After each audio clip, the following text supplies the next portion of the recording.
오늘의 세태 뉴스 살펴봅니다. 여기에서 정치 문제는 다루지 않으려고 했는데 오늘은 정치 문제를 얘기를 좀 하지 않을 수가 없습니다. 지금 우리나라에서 화제가 되고 있는 것이 두 가지가 있는데요. 하나는 새누리당 전당대회 문제고 또 하나는 북미 정상회담 문제입니다. 두 가지가 묘하게 좀 날짜가 겹칩니다. 그래서 이것 때문에 말들이 많은데요.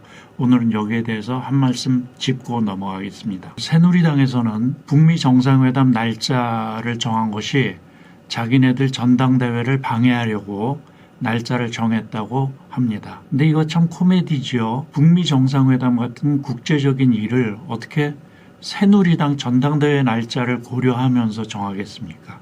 새누리당이 그만큼 세계적인 정당일까요? 이건 그런 주장을 하는 새누리당 사람들도 아마 잘 알고 있을 텐데도 불구하고 이런 얼척없는 주장을 하고 있습니다. 그러니까 새누리당 사람들 보면 참 한심해요. 자기네들도 이런 얘기를 하는 것이 굉장히 말이 안 된다는 걸 잘 알고 있으면서도 이런 소리를 뻔뻔스럽게 합니다. 얼굴 두께가 아무튼 굉장히 두꺼운 사람들인 것 같은 생각은 듭니다. 이게 어떻게 북미 정상회담 날짜를 잡는데 새누리당 전당대회를 염두에 두고 날짜를 잡았겠습니까?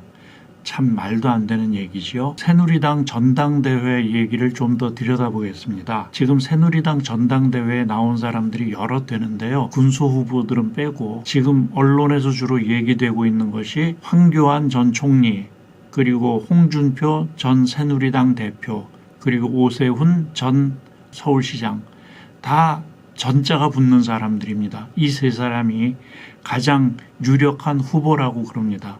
근데 이 세 사람들이 지금 박근혜 전 대통령, 이것도 전자가 들어갑니다. 박근혜 전 대통령을 두고 설전이 붙었습니다. 박근혜 전 대통령을 서로 자기 편으로 끌어들이려고 하는 그런 얘기들인데요. 지금 구속 수감되어 있는 박근혜 대통령이 아무튼 힘이 막강하게 크긴 큰 모양입니다. 이렇게 때만 되면 박근혜 전 대통령이 진짜 망령처럼 불려 나옵니다. 우선 황교안 총리를 보면 대통령 권한 대행까지 했던 사람이죠. 그러므로 자기는 박근혜 대통령과 같은 편이다. 이렇게 얘기를 하면서 그걸 끌어모으려고 하고 있습니다. 또 홍준표 전 대표는 박근혜 대통령을 이제 사면 복권시켜야 된다. 이런 주장을 하면서 내가 박근혜 전 대통령 편이다라는 거를 얘기를 하고 있습니다. 오세훈 시장은 좀 결이 다릅니다만, 근데 이제 황교안 전 총리나 누굽니까? 홍준표 전 대표나 둘 다 법조인입니다. 이런 사람들이 법에 대해서 잘 알고 있을 텐데 사면 얘기를 합니다. 지금 박근혜 전 대통령은 구속 수감이 돼 있는 상태고 아직 재판이 끝나질 않았어요. 재판이 끝나야지 무죄다, 유죄다, 유죄면 몇 년 형을 살 것이다. 이런 게 이제 판결이 나는데 사면이라는 거는 판결이 되고 난 후에 사람들한테 사면을 하는 겁니다. 근데 그렇게 법을 잘 아는 사람들이 얼토당토 않게 지금 사면 얘기를 꺼내고 있어요. 이거는 어떻게든지 자기네들도 말이 안 된다는 걸 알면서도 그 박근혜를 지지하고 있는 사람들의 표를 얻으려고 하는 얘기죠. 참 이런 얘기를 보면 이 사람들이 우리가 후안무치하다라고 얘기하는 것을 스스로 잘 증명을 하고 있어요. 그러면서도 뻔뻔스럽게 부끄러운 줄도 모르고 이런 주장을 합니다. 새누리당 사람들은 참 알고도 모를 사람들입니다. 자기가 부끄럽다는 걸 알면서도 저런 부끄러운 짓을 하는지 아니면 부끄러운 줄 정말 모르고 부끄러운 짓을 하는지 그걸 모르겠어요. 아무튼 이상한 사람들이긴 합니다. 또 하나 북미 정상회담, 여기에 대해서 얘기를 좀 하겠습니다.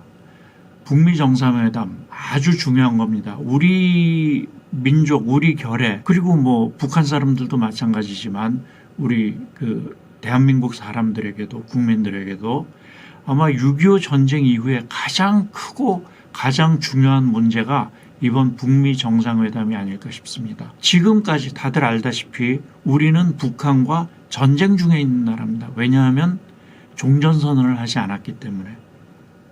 그런데 이번 북미 정상회담에서 종전선언이 나올 것이냐 못 나올 것이냐 아주 귀추가 주목되는 그런 거죠.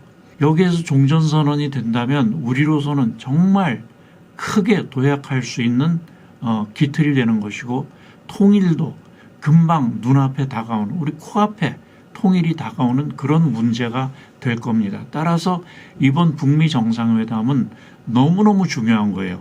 우리 민족에게는. 요즘 젊은 분들 중에는 통일 안 됐으면 좋겠다, 그런 거 왜 하느냐, 이런 생각을 가지고 있는 분들이 많다고 합니다.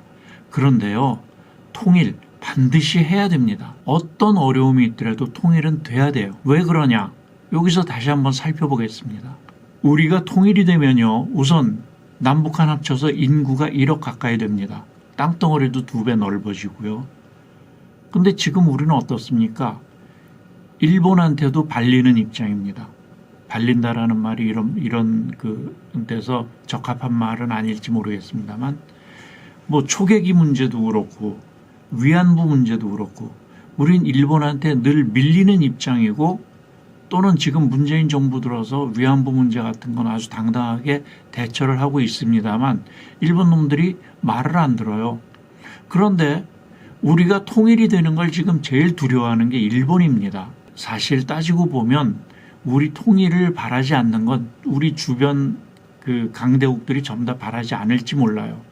그만큼 우리가 통일이 되면 우리나라가 그만큼 커지고 강력해진다는 반증입니다. 우리가 통일을 해서 당장 먹고 살 게 북한하고 같이 나눠서 먹고 살아야 되니까 우리가 먹고 사는 게 훨씬 줄어든다 하더라도 우리는 통일을 해야 됩니다.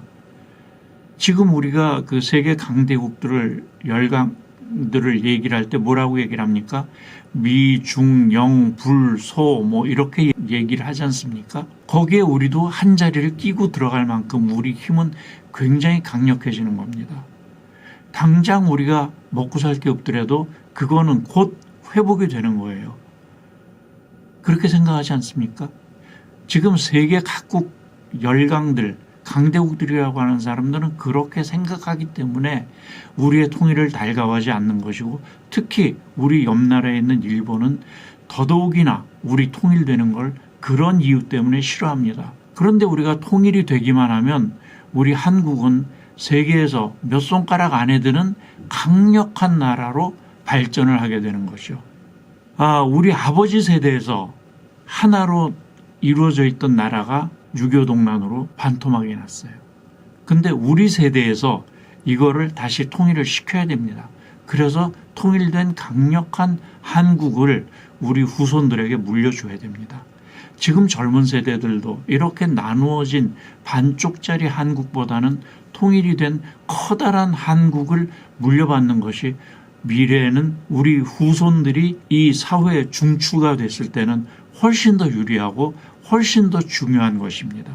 따라서 우리 통일은 반드시 이루어져야 하고 그것도 빨리 이루어져야 되는 것이고, 그것이 우리 세대에서 이루어진다면 더더욱 좋은 것이겠죠.